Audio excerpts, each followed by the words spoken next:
Director Anil Ravipudi అభిమానులకు shock ఇచ్చాడా అంటే షాకే ఇచ్చాడు. నందమూరి అభిమానులు ఆశగా ఎదురు చూస్తున్నారు. అక్కినేని అభిమానులు కూడా తొంగి తొంగి చూస్తున్నారు. వీళ్ళిద్దరిని కాదని సడన్గా కళ్యాణ్ రామ్ను తన తాజా చిత్రంలో దించాడు. కళ్యాణ్ రామ్ ఎందుకు వచ్చాడు మధ్యలో? నిజానికి వెంకటేష్తో చేస్తున్న సినిమాలో మరో ముఖ్య పాత్రకి ఇతర లాంగ్వేజ్కి చెందిన ఆర్టిస్టులు ఉంటారు అని ప్రచారం జరుగుతుంది. ఎందుకంటే ఈసారి మల్టీ స్టారర్ సినిమా అన్ని లాంగ్వేజ్లకు అంటే పాన్ ఇండియా స్థాయిలో ఒక సినిమా తీయాలనే ఆలోచన అనిల్ రావిపూడికి ఉందని ఆయన సన్నిహితుల ద్వారా తెలిసింది.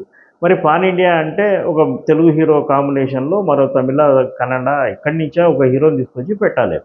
ఆ ప్రయత్నాల్లో భాగంగా మలయాళం హీరో ఫాజిల్ కావచ్చు, తమిళ హీరో కార్తీ కావచ్చు కొంత కథ వినిపించే ప్రయత్నం చేశారు. అయినప్పటికీ కూడా వాళ్ళిద్దరి పేర్లు సోషల్ మీడియాలో ట్రెండింగ్లో ఉన్నప్పటికీ కూడా వాళ్ళిద్దరిని తోసిరాజని కళ్యాణ్ రాము అంటే డైరెక్టర్గా తనకు తొలి అవకాశం ఇచ్చిన కళ్యాణ్ రామ్కు కృతజ్ఞతా భావమో లేదా అభిమానమో రంగంలోకి దించాడు మన అనిల్ రావిపూడి.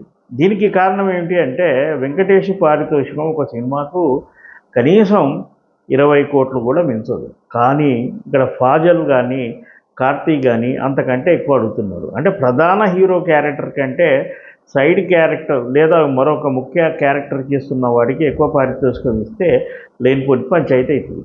అందువల్ల ఆలోచించి కళ్యాణ్ రాము ఎలాగో తనకు లైఫ్ ఇచ్చిన హీరో కాబట్టి ఆ హీరోకు ఒక మల్టీ స్టారర్ సినిమాలో స్థానం కల్పిస్తే తను కూడా కృతజ్ఞత తెలుపుకున్నట్టుగా ఉంటుందని భావించినట్టుగా భావిస్తున్నారు. అయితే నందమూరి బాలకృష్ణతో భగవంత్ కేసరి కంటే ఒక ముందు కథను తీసే ప్రయత్నం జరిగింది. కానీ అది వర్కౌట్ కాలేదు.